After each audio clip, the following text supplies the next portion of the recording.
And they're off.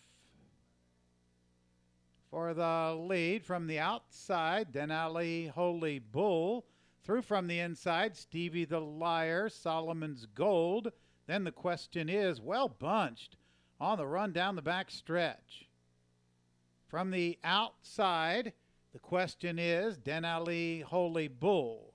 The inside, Solomon's Gold and Stevie the Liar. Desert Bay gains ground from fifth. Two back to Not Just Another Doll. Painted Forest, 22-4 for the opening quarter. On the outside, Denali Holy Bull. Porter's Gate now on the rail. Then on the outside, the question is Desert Bay is fourth. Then Painted for Stevie the Liar has dropped back.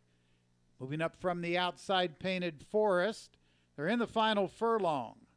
On the outside, it's the question is in Desert Bay. The inside, Porter's Gate. It's Desert Bay who puts ahead in front. Desert Bay wins it. Porter's Gate second. The question is third. Denali Holy Bull fourth.